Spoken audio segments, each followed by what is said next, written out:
I think to be a leader in education today means being willing to say, I'm going to look at the needs of my students. I'm going to look at the needs in my community, and I'm going to always work to ensure that people's needs are being met. I had grown up in school, not really feeling like I fit in. I come from a Latino family. Neither one of my parents went to college. I was working in the English department at my school, and I read a book of Chicano poetry. It was really the first time I'd ever read in a book anything that reflected my family or my culture, and I realized how much of my own personal experience in school had been trying to be somebody that I wasn't. And I decided I wanted to become a teacher because I thought it was really important that kids feel good about who they are, feel that they can be smart and authentic to their background, and that nobody should feel like getting educated means that you have to leave the family and the neighborhood that you love and grew up in. In the Denver Public Schools, we've really embraced the idea that we are all teachers of all of our kids, and that kids who are learning English as a second language make up one of the largest subgroups that we serve. All of our teachers, when you first come to work in the Denver Public Schools, participate in coursework to help them get better at working with kids who speak many different languages. Estar en otro país con otro idioma, pues a mí me preocupaba mucho el hecho de que no iba a poder ayudar a mis hijos en la educación, y afortunadamente pues me hice voluntaria en las escuelas públicas de Denver precisamente para conocer los diferentes programas que tenían. Para mí lo más importante es de que ellos estuvieran preparados con el idioma para recibir la mejor calidad de educación posible para ellos. Part of what I think is really great when we look at our teachers and we look at our kids and when we look at our outcomes is we've seen a tremendous gain in our students' test scores because they're getting the supports that they need to be able to succeed in class. Not only does she believe deeply in our students, she believes deeply in our educators, our adults who serve our students. For a long time, there were two things that you could be in a school. You could be a teacher, or you could be a principal. And there are some teachers who really want to grow, but they don't necessarily want to leave the classroom. And so our teacher leadership program really says we need leaders to help lead their teacher colleagues. We want to create the kind of school where you can learn, you can grow, you can teach, and you can lead. When I think of Susanna, I always think of someone who was doing things before her time, before even DPS was thinking of doing some of these teachers as leaders, back when she was a brand new principal her first year. So I think that's one of the greatest gifts that she has given me is the ability to see the leadership qualities in myself. I've always really put a high priority on building relationships, really believing in the ability of people to work together to do incredibly hard at times but important work is what has really inspired me. And I think that's what I'm really proudest of because the outcomes that we've had with our teacher leadership, the work that we've done with our English learners, I'm really proud to have contributed, but it's the team that's made the difference.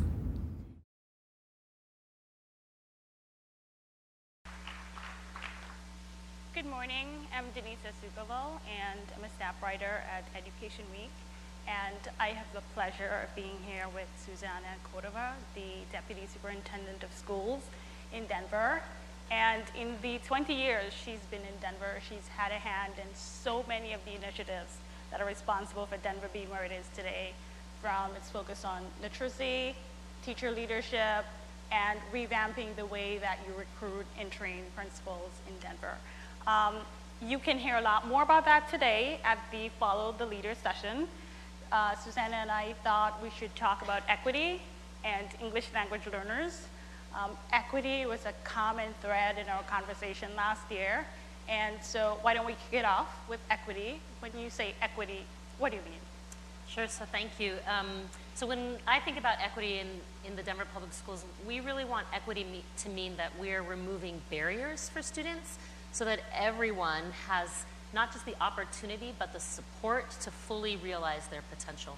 We know that lots of our students are going to come into school with far less privilege, far less access at home, And we feel really compelled to ensure that inside school, we're giving those students more because they're going to need more to be able to reach the same level as their kids who walk through the door with more access and privilege. And so a big focus for you since you became an administrator has been English language learners. And part of that is because Denver has been under a court order since 1983, I believe, right. To improve education for ELLs and improve the way it engages with their families. And you did not see this as compliance or checking off the boxes. Can you talk to us about Sure. that mindset? Sure. So when I was first hired into the Denver Public Schools, I was hired to work with bilingual students. And I think it was really instructive to realize that you can have a court order compelling you to comply and still do a terrible job for kids. That the compliance aspect of a requirement was not what made people do the right thing. As an early career teacher working with bilingual students, my students always received less. They came to school with less support and they got less while they were in there, and so they fell further and further behind. When I first became a school leader, I knew I wanted to really change that. When I looked at the kind of books that we had in our school, our students who were Spanish speakers had far fewer. That meant I had to spend more money on Spanish books to make sure that I could bring them up to the same level. And so as I started moving into the district office, I realized this was never going to work if it was the job of one principal on their own or one department, the department working with bilingual students by themselves. This had to be something that we all embraced as all of our work. It could not be the kind of case where it was the ESL teacher's job down the hall to take care of those kids. They were all of our kids. We all needed training. We needed to revamp everything that we were doing. And Denver people may not realize this. We have about 92,000 students. Over 33,000 of them are English learners. And so it's a big part of our population, and we would never reach our goals if we were not focused on how we were improving the opportunities for this group of students. So this was a comprehensive plan, and I'm not going to ask you to go through A to Z, but can you give us a few examples of some of the changes that you made to make the system more responsive to English learners? Sure. I think there are a few key things that we did that were really important. When you first get hired into the Denver Public Schools, everybody goes through training to understand what language acquisition looks like and how to be supported. It's if you're a gym teacher in high school or a kindergarten teacher, everybody goes through that training. And the first opportunity is through a summer school experience where our new teachers can work under a master teacher and actually work with kids. And so it's a great way to get training. We are able to pay our new teachers coming in, and it's a great way to say this is just how we work. But it also required us to think about all of the systems that we had. It meant that we had to re-look at our teacher evaluation system to see, did we have the characteristics for working with English learners in our teacher evaluation system? So we don't just look for content objectives, we look for language objectives inside our classrooms. It meant that we had to think about our principal induction programs and what does it mean for principals. It meant we had to rethink our data systems. It meant we had to redo our where we housed data. It really was top to bottom throughout the district. And I think we were really fortunate. We had a school board who was incredibly supportive of this, a superintendent who championed it, and then a large team of people really dedicated to changing mindsets around this issue. Okay. Big systems can be sclerotic, slow to change. What were some of the challenges that you faced? Sure. I think definitely the mindset piece was really challenging. There were people who really felt like, this is not my job. Like, I didn't sign up to be an ESL teacher, and why do I have to do this? And so we had to really work on both what is our obligation, and then what's the ethical piece? We really talked about how do we move from compliance to commitment. And that was the kind of language that we used. I think that for the most part, teachers come into the Denver Public Schools with the right intentions of helping all kids grow. And it was helping expand all of our thinking around what does it mean to help all kids. And so I would say definitely the mindset shifts were the most challenging. And in a way, this is personal for you. Part of your mission is to have kids see themselves and their culture in school. Can you tell us what that's part of your as I shared in the video, it was I think all kids go through a stage of adolescence where they think about, like, where do I fit and how do I fit in? I think for kids who are part of ethnic minority groups, that challenge can be even harder. It can feel like, you know, school is not really for me. I think we still, to this day, have kids get messages about who are the smart kids and who aren't the smart kids for whatever reason. And I wanted to make sure that I was the kind of teacher and I was the kind of leader who made it really clear that all kids are smart, that there's a place for every single one of our students in our school, that we were creating the kind of connections that made kids feel like they belong. Because when you feel like you're a part of the learning environment in the classroom, you're so much more willing to take risks, you're so much more willing to be challenged, and you're so much more willing to invest in yourself as a learner. Susanna, thank you so much for sharing with us today. You can learn more about Susanna at the Follow the Leader session. Can we give her a round of applause?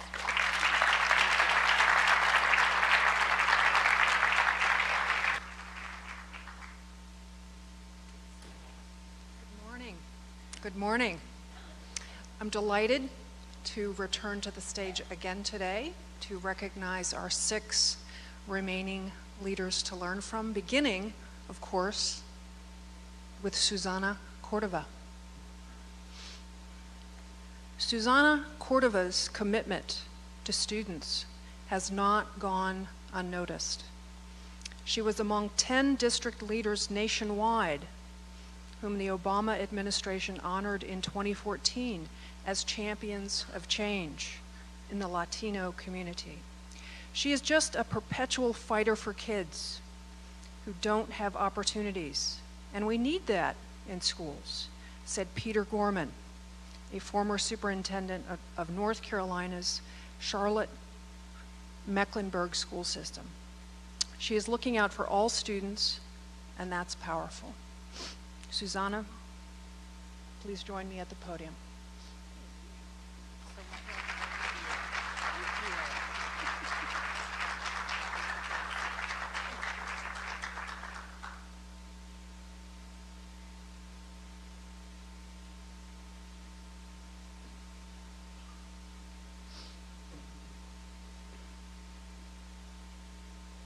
It's now my pleasure to welcome Assistant Editor Sarah Sparks and Janice K. Jackson of Chicago Public Schools to the stage.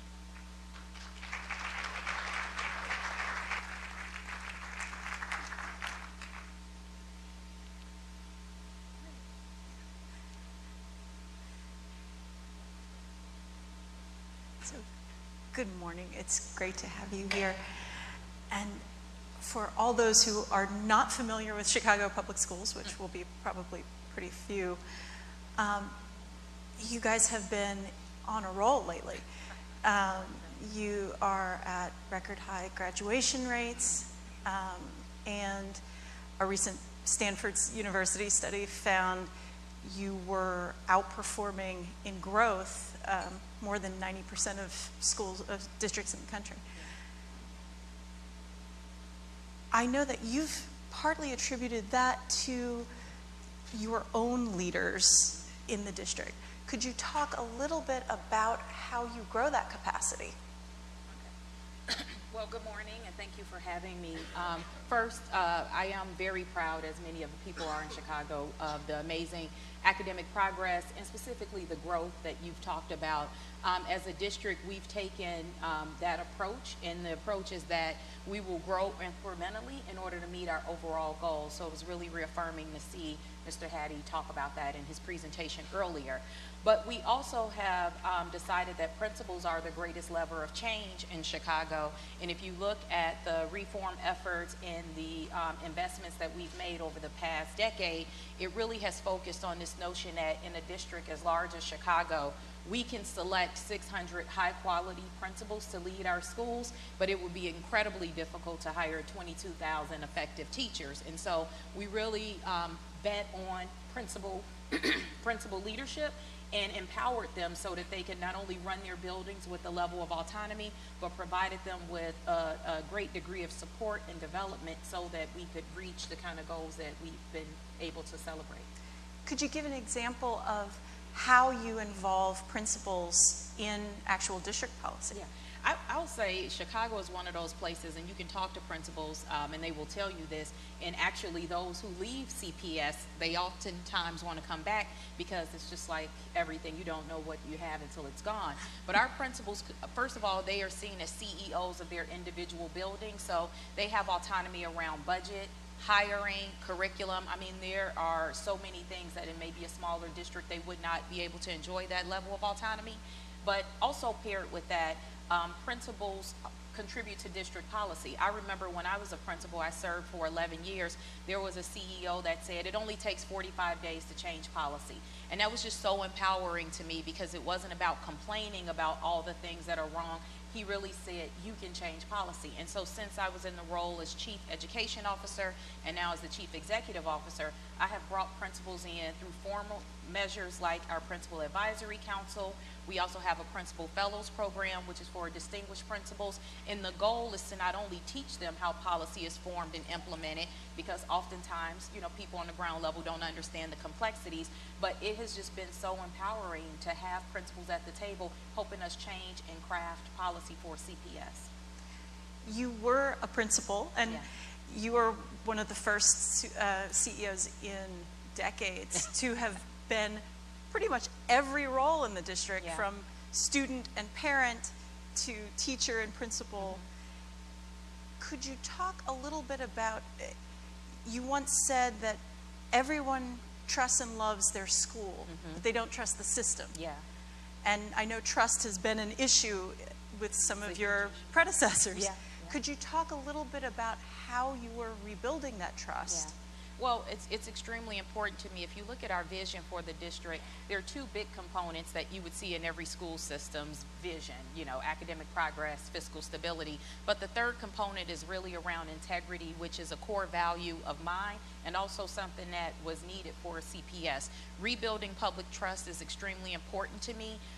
As a principal, I enjoyed high degrees of trust, and it was just shocking to me when I started working in central office that parents and the community really didn't believe a word that came out of our mouths, and which is true. And I often said we could be, you know, reciting the cure to cancer, and people would just die the next day because they didn't listen or believe in anything that we were saying. And so that became extremely important to me, and I didn't want the size of the district to be a barrier to rebuilding that trust. And so we didn't have a teacher advisory council, for example. Our only engagement at the district level with teachers was through the teachers union. And you know, the teachers union in Chicago is just as political as my office, the mayor's office, etc. But for me, I knew it was critically important to empower teachers and have them serve in similar leadership roles to influence policy, and so we have that.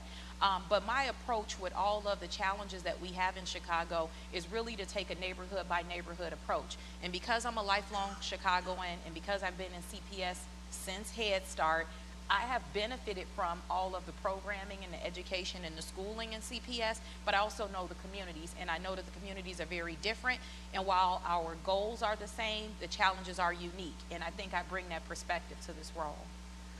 You've also dove into data a lot more, and a wide variety of data. Could you talk a little bit about how you use that and what the capacity building there is? You know, because I've been in the district a long time, I can remember when we did not have a strong data culture. I mean, it was actually forbidden in a lot of ways, and now it's embraced. And so when I talk to leaders across the country, I'm amazed at some of the things that people are still debating, because we track almost every single thing that happens in a school, and that's made available for the public. And I think it has led to a few things. Number one, we're much more clear and honest about where we're starting and where we're trying to go, which I think is critically important. But every single stakeholder, students, parents, district leaders, everyone knows their role in helping us meet our overarching goals. And you know, accountability is not a bad word to me. I know there are mixed opinions about that, but I think accountability has to be shared, and the efforts have to be collective. And so that's the approach that we take. But on top of that, we also have an amazing partnership with the University of Chicago, which is one of the best universities in the country. And they have a consortium called the Consortium for Chicago School Research. And all they do is observe us and give us data. And when I talk to other superintendents, they're like, what? You give them all of your data? But it has been transformational. And I'll give you one quick example. They actually studied Freshmen on Track, which I know a lot of districts are starting to use. It started in Chicago. And what they noticed is that students in CPS that finished 9th grade with a certain amount of credits were 3 times more likely to graduate on time than their peers. They showed us that data. It was shocking in the beginning. About 50% of our students were on track at the end of 9th grade, directly correlated to our graduation rate. We changed practice in the schools as a result of that and organized our schools around supporting groups of kids. And now we've seen our graduation rate rise to 77.5%. Our freshman on track rate is at 88%. And so that gives us a great indication that we're, you know, on the rise, as you said in the introduction, and on pace to meet our goal of 85% of our kids graduating by 2020. Thank you. Yeah. It looks like we're out of time right now, but Dr. Jackson will be at one of the Follow the Leader sessions after this. So thank you so much for joining us. Thank you for the honor.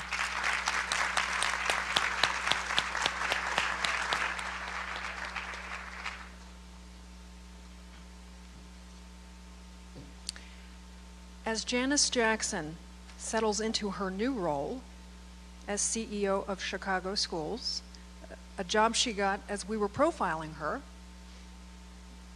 she will be drawing on every tie she's made in a lifetime of education in Chicago as its Chief Education Officer, the head of a school network, founding principal of 2 schools, a social studies teacher, a student, and a parent.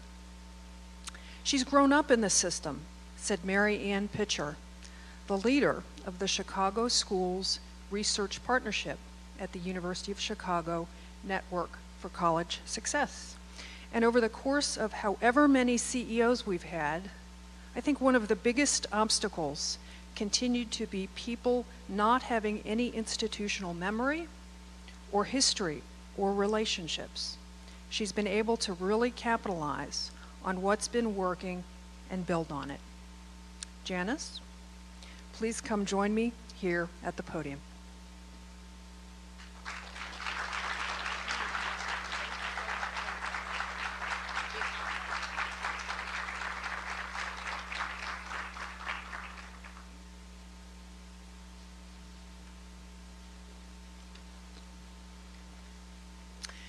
It's now my pleasure to welcome to the Leaders to Learn From stage Assistant Managing Editor Leanna Lois and Robert Harris, formerly with Lexington Public Schools in Lexington, Massachusetts.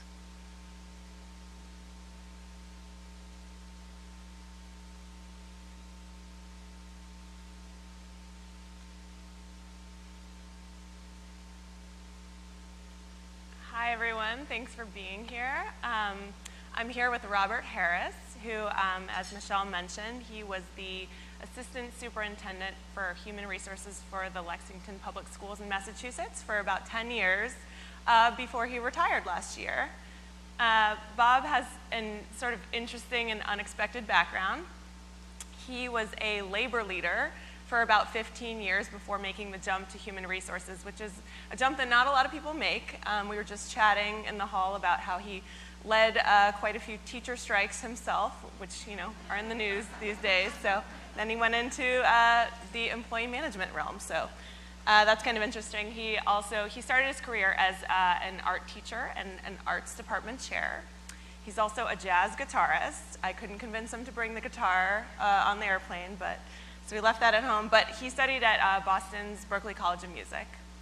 When I was reporting on Bob, a lot of people talked to me about his outside-the-box solutions, or as some people put it, his crazy ideas.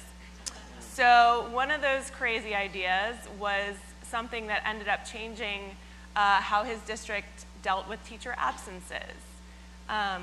So under his direction, the district put a system in place where students, when their teacher was absent at the high school level, the students would go to a learning center, which was really an auditorium, and about 5 or 6 classes would go at once, and there was a single full-time staff member who was there all the time who ran the learning center. They called him the Electronic Learning Facilitator, or the ELF, and that person would help students. The students would really go through lessons themselves.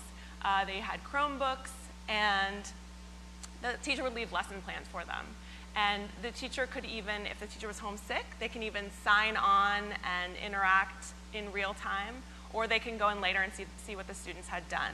So under this program, the district has saved tens of thousands of dollars, and teachers who were pretty wary at first, they had the option to use the ELF in the Learning Center or to use a per diem substitute. They've really come around to this and said one of the best things is that it allows them to stay on track. When they come back to school, if things have been running smoothly, they didn't really miss a day. So I'm going to let Bob talk a little bit more about that, but maybe you can start by telling us, Bob, just why you thought that kind of system was needed in Lexington. Well, there came a point at which we did not have enough substitutes to actually cover our needs in terms of teacher absenteeism. And we would have a pool of about 140 subs per day, and we had about probably 10 absences per day at the high school, and there was a gap, and I had to look at closing that gap because we would be getting phone calls in the HR office. We don't have enough subs today. What are we going to do? And it wasn't something we could actually anticipate, or maybe we should have. The reason we had this gap in the number of substitutes was because we put in a very robust professional learning program, and that drove an increase in the number of absences because we were pulling teachers out during the regular school day to do that. So in looking at the data for that year and for the last 2 years, we had seen that approximately 25% to about 1/3 of our teacher absences was not due to illness or family illness or things like personal leave. It was actually due to professional learning in our school system. So it was a really good reason that we had to pull upon our resources to figure out the ELF model. And the ELF model was something that we thought would give us an opportunity to not only cover our absences, but also find a platform to really improve the way the students experience learning when their teachers were absent from school, because as you all know, teacher substitutes, I used to say that the substitute scenario was substandard. To talk about this, we have a lot of good substitutes, but they really didn't meet the needs, the educational needs of students. Yes, they served as good behavior managers for the most part, but kids needed more. And the fact that students are absent between 10 and 15 days per year, and teachers are absent between 10 and 15 days per year, given a school year of 180 days, you could see that you can't let a day of learning not be maximized. So that was the reason, at least in part that was the reason. I know we talk about saving money. Leanna talked a little bit about saving money.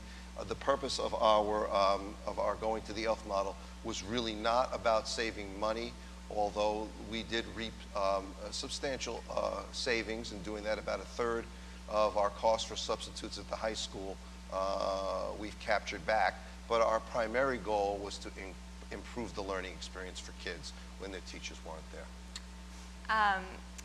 So I want to talk a little bit about something else really interesting you did, which was you put a wellness initiative in place when you were in HR, and teachers were able to take yoga and Zumba and meditation classes for free. And you started a vegetable garden that the little guys in the district would do some gardening, and then teachers could also get fresh vegetables. And you opened the fitness centers to teachers. Talk a little bit about how this relates to you have a broader philosophy on integrating work and life.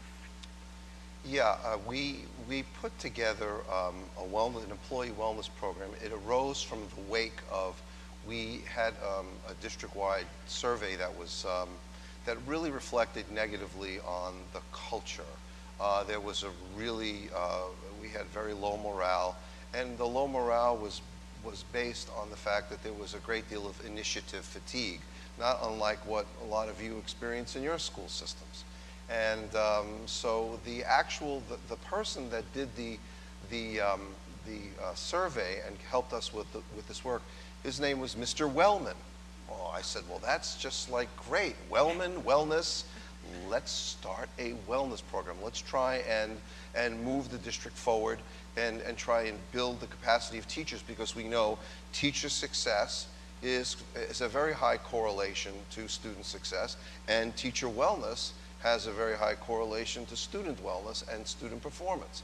So we put in a very robust wellness program, but it wasn't just that our teachers were going to wellness activities. What we did was we combined those wellness activities with professional learning activities. So not only were teachers engaged in activities that would promote their physical and mental well-being, but they would also increase capacity for learning and those things that they could bring back to the classrooms and share with their students.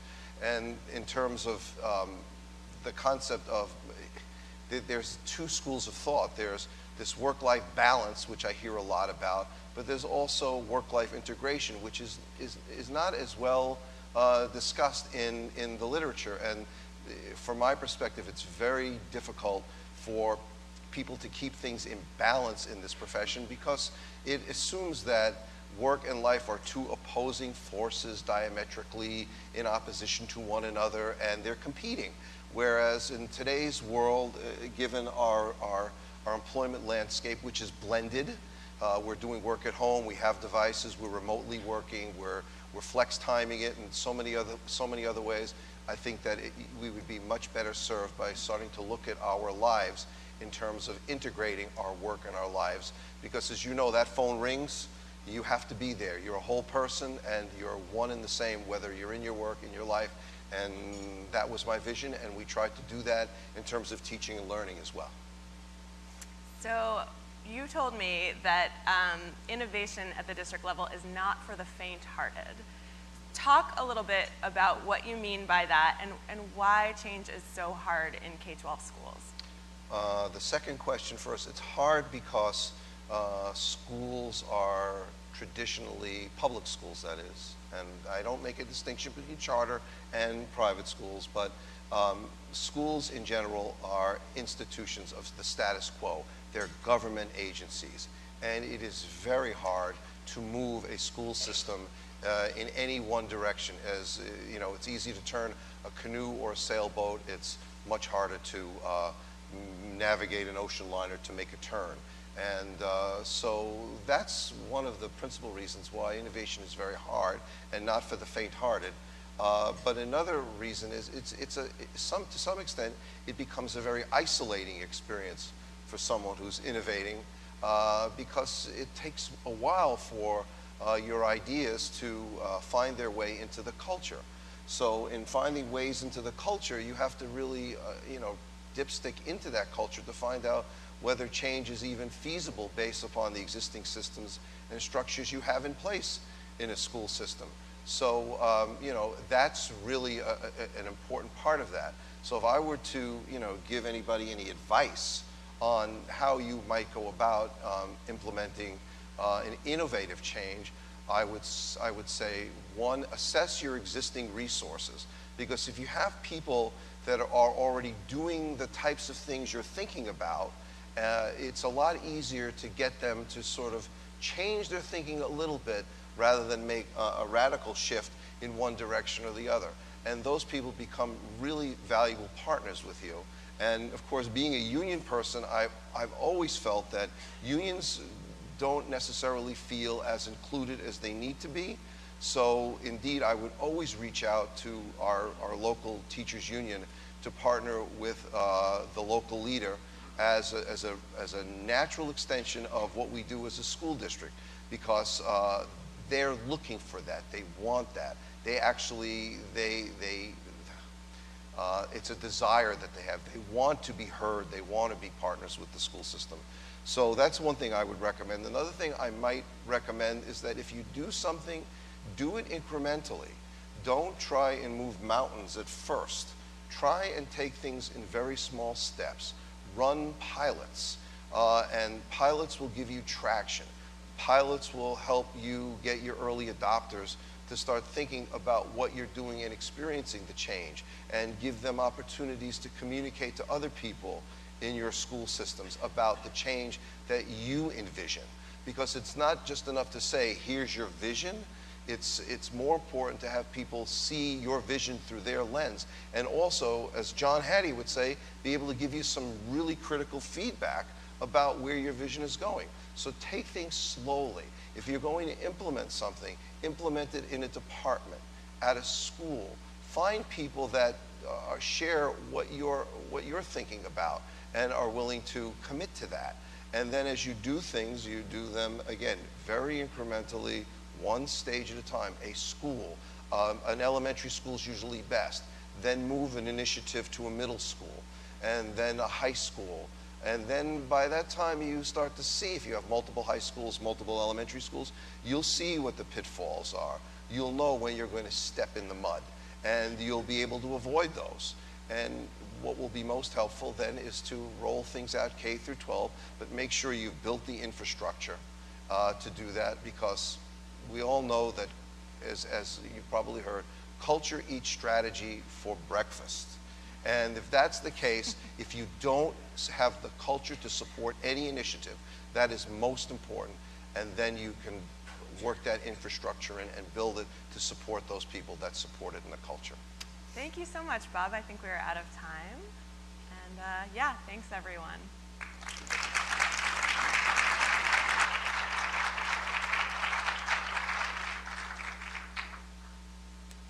Lots of words of wisdom there.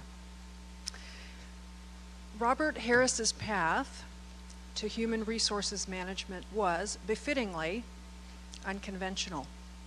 A jazz guitarist, Harris was a public school music teacher for several years and the arts department chairman in a small rural district in Massachusetts. He gained expertise in employee management relations as a union leader before making the jump to human resources with the Lexington Public Schools. His background in the arts offers insight into his leadership style and his creative approach to problem solving, as demonstrated by his novel solution to teacher absences. Robert, please come join me here at the podium.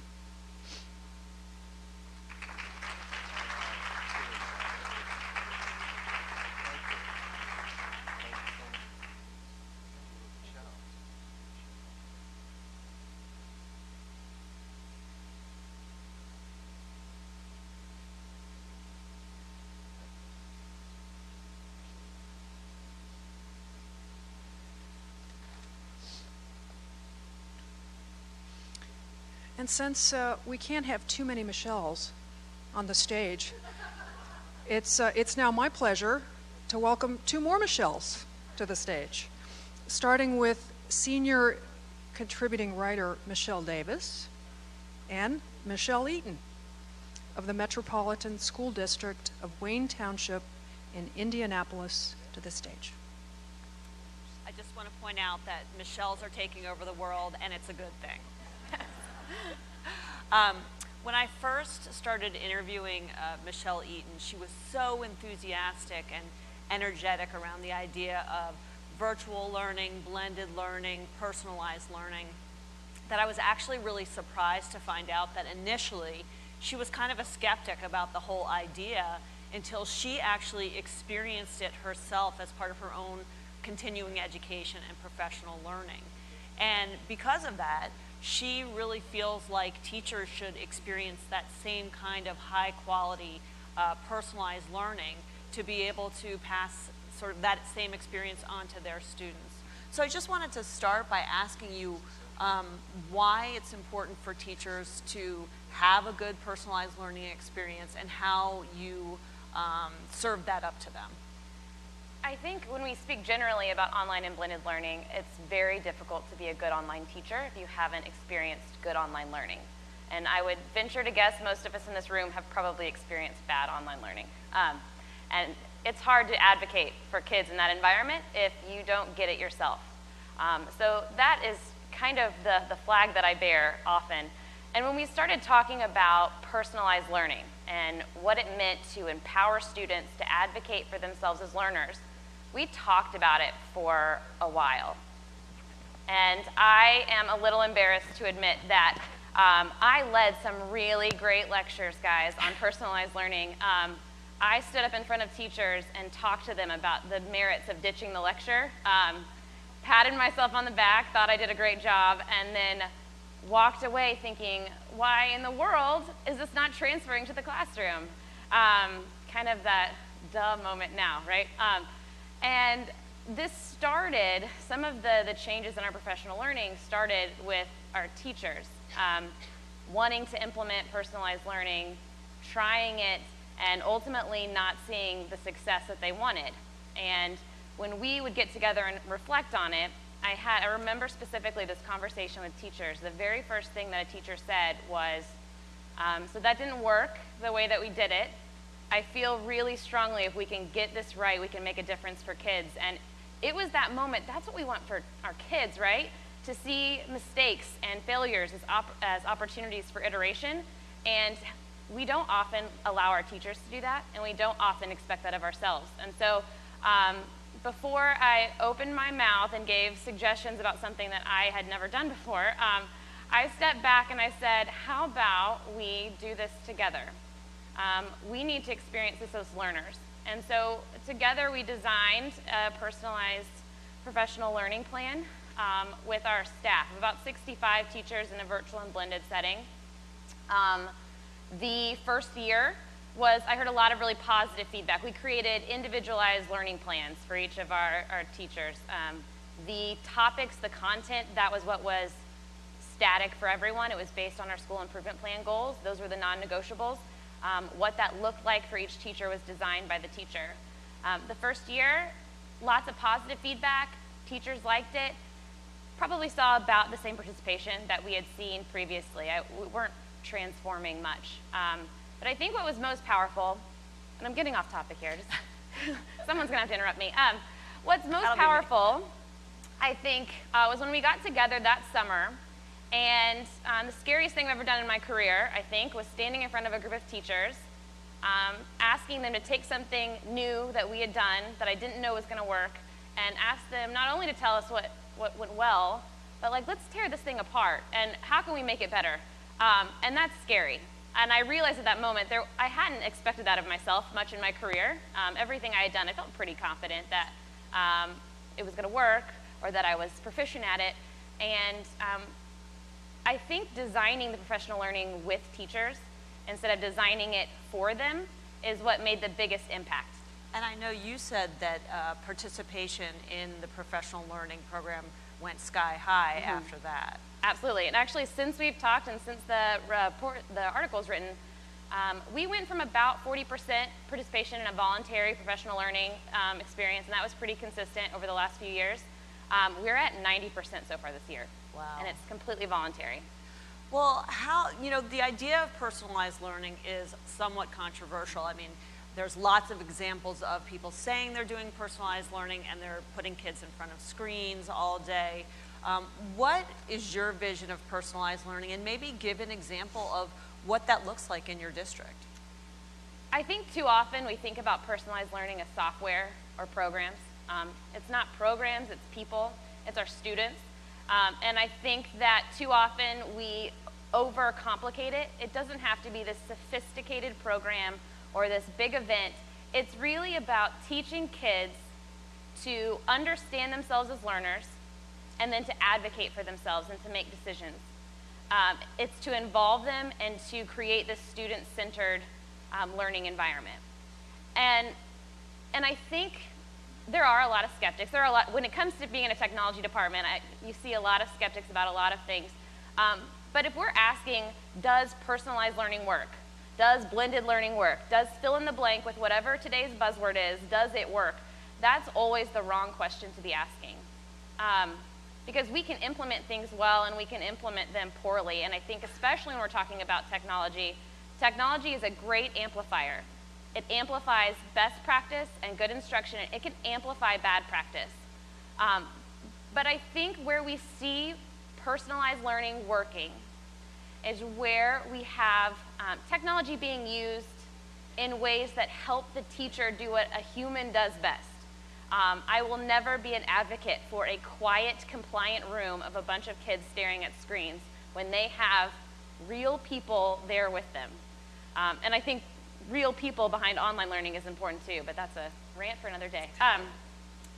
I think that when we can leverage technology and the data that we can get from technology to make decisions, to make artful decisions about the instruction that's happening in small groups, or to help students make decisions about where they are and where they need to go next, I think that's where it's really powerful. And like I said, it doesn't have to be super sophisticated or complicated.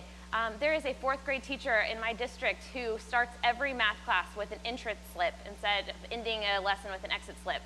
Every kid goes through it, they go through the problems together, and then the students look at their data, look at how they're doing, they reflect on it, and then they choose, what is it that I need to be working on? Do I need some support with the teacher?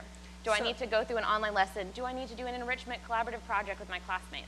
So if you don't have a one-to-one program or you don't have, technology from A to Z, you can still do personalized learning. Absolutely. Again, personalized learning is about the student taking ownership of their learning. And I'm telling you, there are teachers in this country with nothing more than a textbook and a chalkboard that are making a big impact for kids and are personalizing learning for kids. Technology isn't the silver bullet.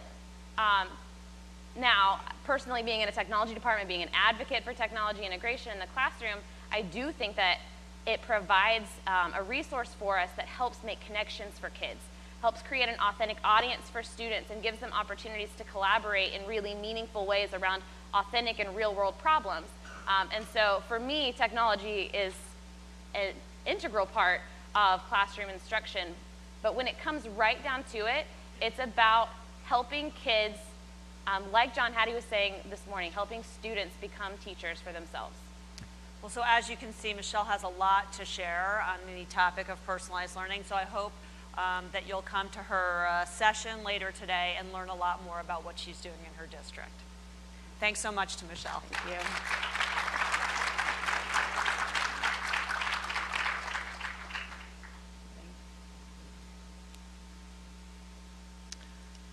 Michelle Eaton has created a customized professional development program for the 60 teachers who work in the Metropolitan School District of Wayne Township's Achieve Virtual Education Academy, and has spread many of the professional development techniques for virtual and blended instruction to brick and mortar teachers in the district. And now she's taking what she has learned to a wider stage with statewide roles supporting Indiana teachers, as well as leadership positions with national educational technology organizations. Wayne Township Superintendent Jeff Butts says of Michelle, she's not a linear thinker.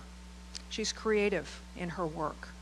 Her ability to process things in unique ways helps her model what we want our teachers to do so they can integrate that into the classroom.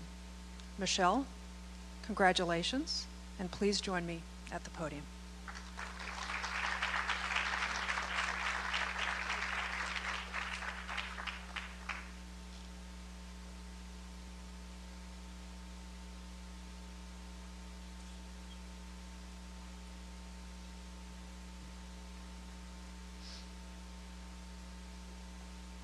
And it's now my pleasure to welcome senior contributing writer Catherine Gewirtz and Dale Marsden of San Bernardino City Unified School District in San Bernardino, California, to the stage.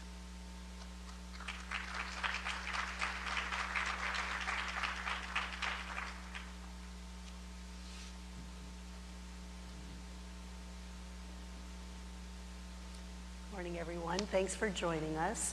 Dr. Dale Marsden has presided over a district that's had to cope with and respond to not one, but 2 school shootings in or near his schools just in the 5 years he's been superintendent. So his approach is rather unique. Often, obviously, school shootings are on people's mind a lot these days, and we tend to think of hardware and hardening schools, and that's a lot in the rhetoric.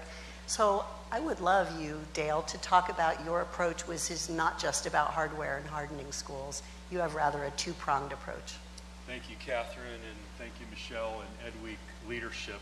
Your dedication to excellence is evident in the work that you do, and I'm so grateful for the opportunity to be here and speak with my colleagues this morning. And so, yeah, when I came into the school district in 2012, Sandy Hook, the shooting had just occurred there and really devastated many of us across our nation. In your community, just like mine, we were responding in a lot of ways emotionally, and I didn't want that same emotional response to occur among the leaders in our community. Instead, what we did is we gathered all of our leaders in our community around faith-based and service organizations, people who had primarily given themselves already to our schools, our first responders, WeTip hotline, our local school police department leaders, and we put our heads together around what were the best practices that we could employ to help our students stay safe. And in the ensuing years, we began these large-scale practice efforts where we called together all of our first responders, and we called together different departments, and we put in full scenarios playing out an active shooter or active intruder on a campus. So we had helicopters. I'll never forget walking through Indian Springs High School where this picture was taken, and we had a full-blown scenario. So you could imagine helicopters overhead, firemen and police departments all outside, and fire alarm going off, and students, professional makeup artists coming in and working on the kids, and all these things going on to go through the practices. And what we found out with the terrorist attack in December 2nd, 2015, that killed a number of people, we found that having come together before a tragedy struck our community was key, because it's the relationships that are built between those interdependent agencies that caused our success in December. And then later again, we just had the memorial service less than 24 hours ago for the 1-year anniversary of the school shooting that took place at North Park. And what we found during those incidents is our work ahead of time of building the kind of relationships that are necessary between these agencies helped us to respond more appropriately when actions occurred on our campuses. And as Catherine alluded to, our approach has been one that we've actually tried to work hard, and you heard it said by Robert earlier, and Peter Drucker quoted many years ago, culture eats strategy for breakfast, and I gave a talk some time ago, it was a little TEDx talks on culture eats schools for lunch. And what we know is that culture impacts everything we do, whether it's instruction or it's safety. How we have built the culture in our schools will play out in times of crises. If we've created a fear-based, top-down, power-over kind of structure or culture between students and kids or adults to adults, when crisis comes, we don't know how to respond. If we don't have the autonomy like our colleague talked about from Chicago Public Schools, when you don't have that kind of autonomy in your schools, you haven't removed fear from the organization. That's our primary task. If we can do that and create the kinds of mindsets in our schools where people can feel safe to respond and take ownership on their campus, they'll do well on those days. And that's exactly what happened on the day that North Park occurred. It's the day what happened when the terrorist attack occurred. Our school leaders knew that they were 100% responsible. They were the CEOs of their schools. They could take that responsibility. You know, I'll never forget when we had all of our schools on lockdown as the police are chasing the terrorists through the town, and ultimately we're able to neutralize them. One of our schools was right next to where that happened, and they could see and hear the shooting going on. And that school leader had heard that the lockdown was lifted for all of our schools, but he took it upon himself to maintain that lockdown because his staff felt and saw what was going on. Even though things had been neutralized, he took that leadership himself and felt comfortable doing that.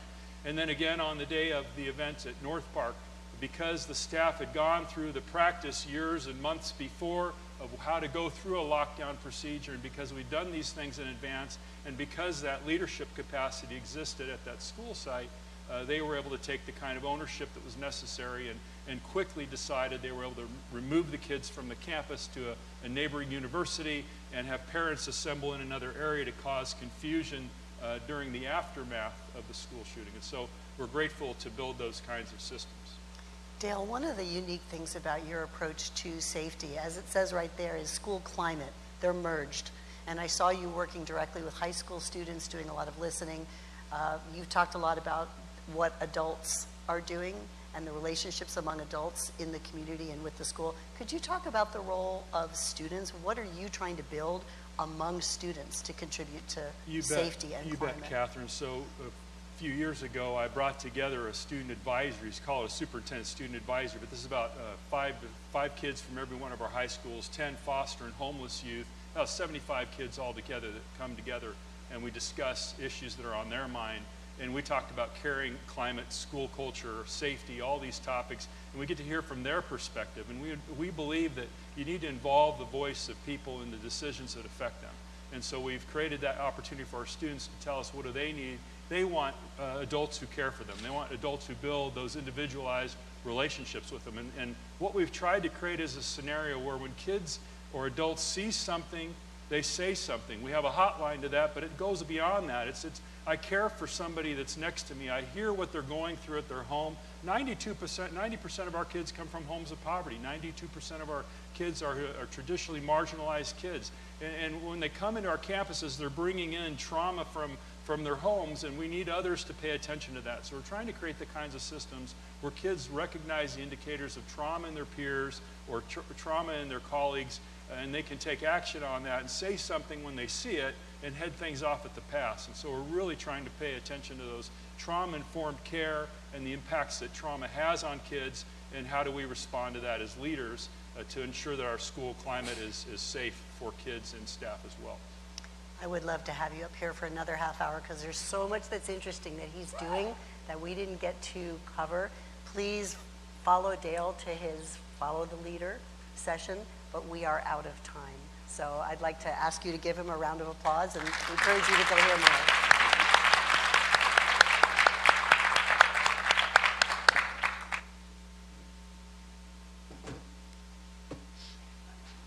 For Dale Marsden, school safety and campus security is built through handshakes and conversation. Making students feel safe at school starts with knowing about their families and the communities they live in. The relationships he's forged with school and community leaders have paid off. In swift, compassionate responses to the shootings he's dealt with in his district, and in building a culture of support in the 76 schools in his district in the foothills east of Los Angeles. As Dale says, most of the work around safety is really about building the culture, and that's all about relationships. Dale, please join me here at the podium.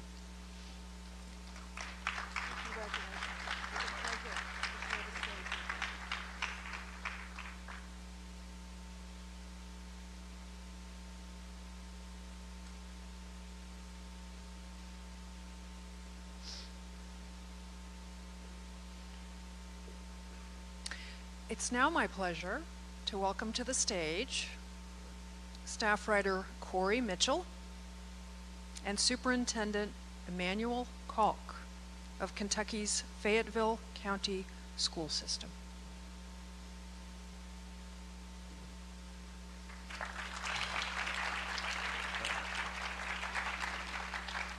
Thank you for joining us, Manny. We're in a room full of inspiring educators, and I'm sure all of us have had a teacher or two that has inspired us over the course of our schooling. Who was that person for you, and how did he change your life?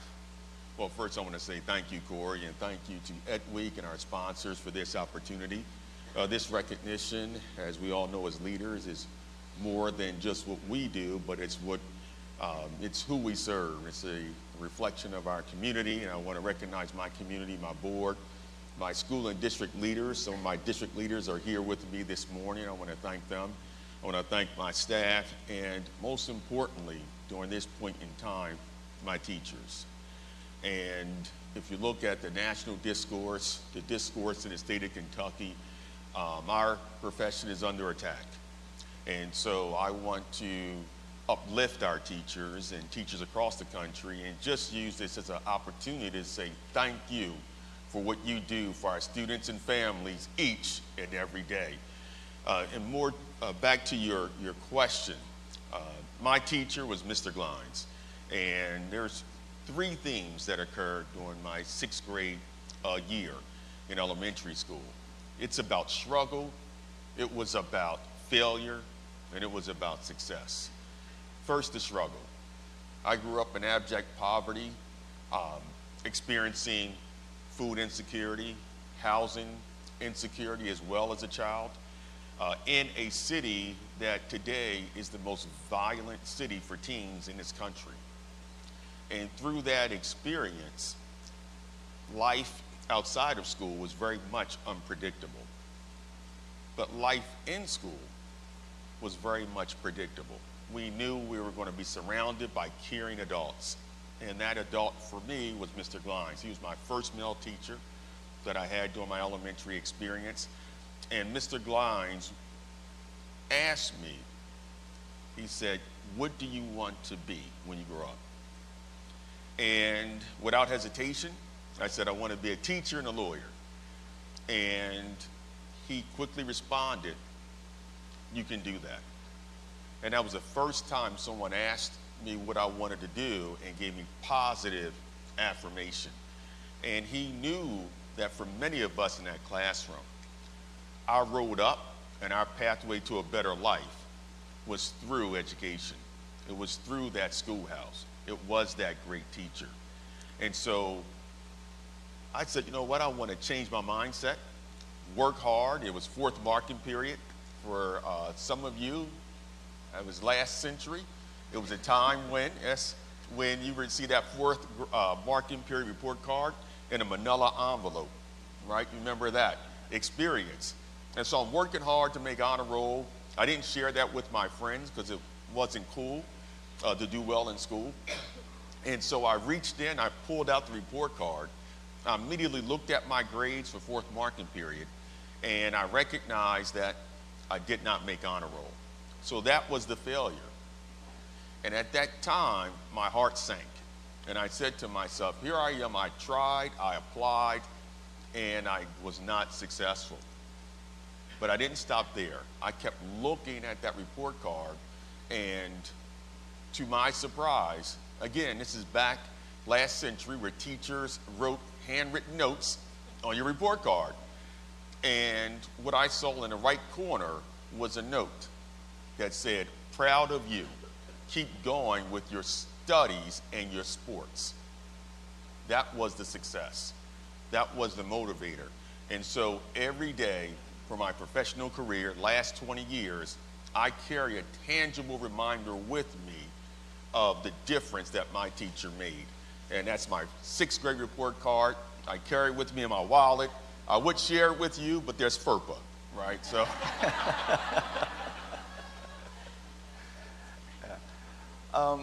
Many of our leaders, past and present, have chosen one place to make a difference, many close to home or in their own hometowns.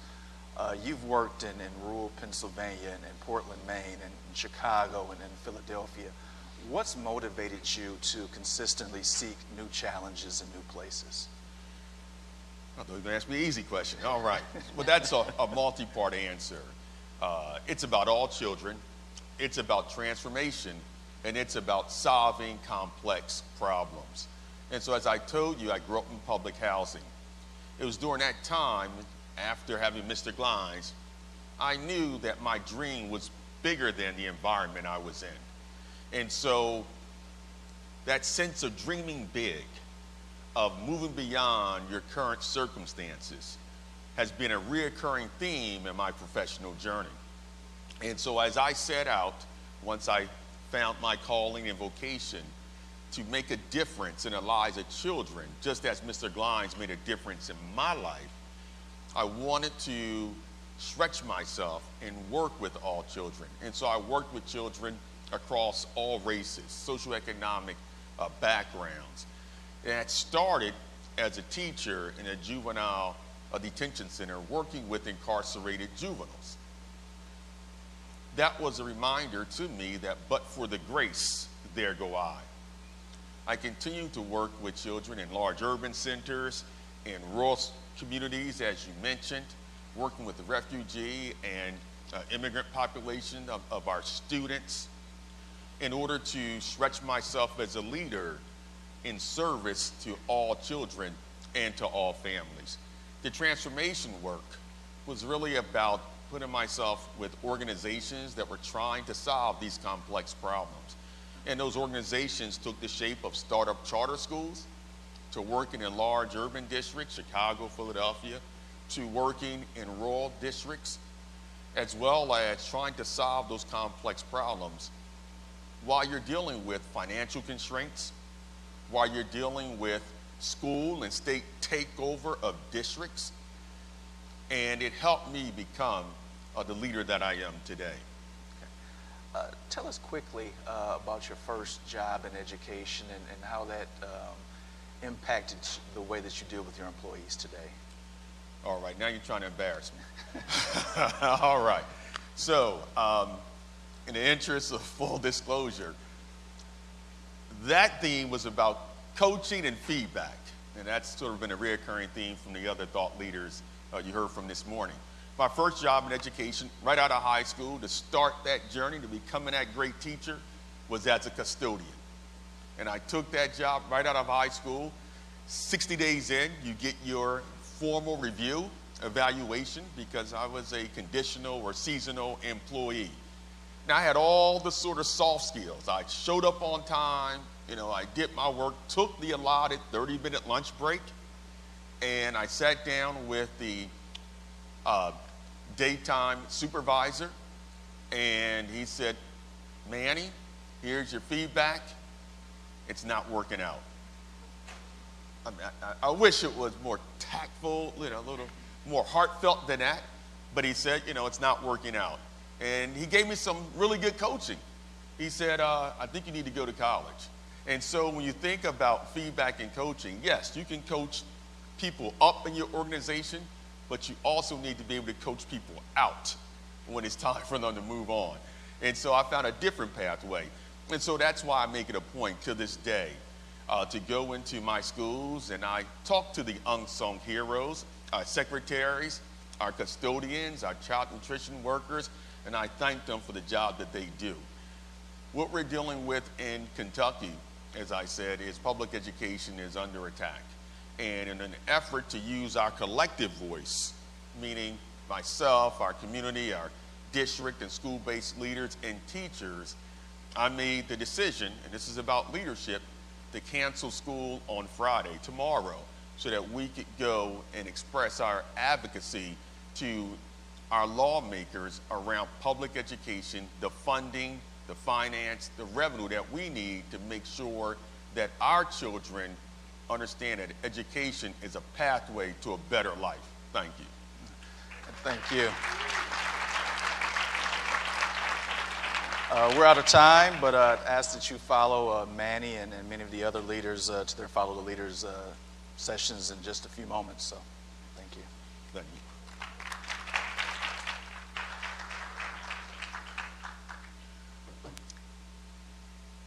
Manny, Mr. Glines would be proud, I'm quite sure. Now, in his third year as superintendent in Fayette County, Manny Kalk is reshaping a district in the midst of unprecedented demographic and economic change. The number of English language learners and students who qualify for free and reduced priced meals has swelled in recent years. To address the state's concerns about management of the district before he became superintendent, Manny has freed up principals to spend more time coaching and supporting teachers and less on day-to-day tasks.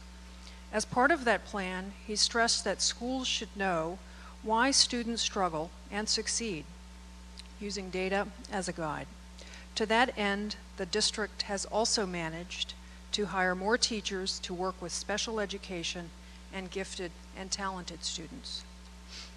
Porter Peoples, the CEO of the Urban League of Lexington, Fayette County, says of Manny, "He has done yeoman's work in righting this ship and galvanizing the system." Manny, please join me here at the podium.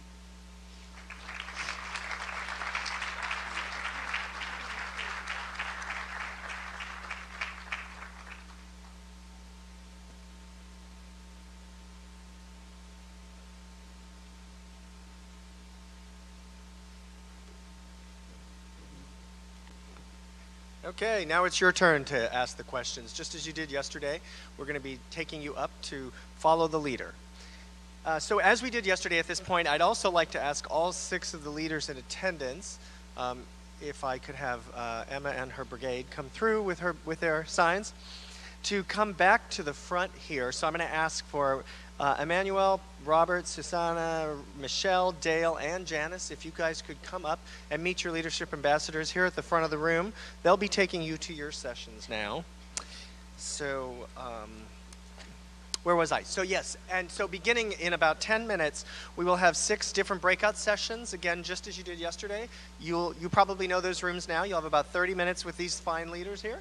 There'll be time to network and discuss what you've learned, because right after your Follow the Leader today, we're going to be doing a networking break with thanks to the NYC Leadership Academy. And that will be happening in between the Follow the Leader session, which you're about to do, and your deep dives, which you'll be doing with our great reporters. A real quick shout out to our reporters. They spend an awful lot of time putting this report together for you guys. I hope you'll take the time to read it. You can read the entire report and all of their stories at leaders.edweek.org. At the close of these sessions today, you're going to assemble back here at 12:30 for your sneak peek with Peter DeWitt at what's to come in 2019. And then you'll be enjoying your networking lunch, which will be closing your day. That's time now to head up to your second floor conference rooms and be sure to fill out your evaluations.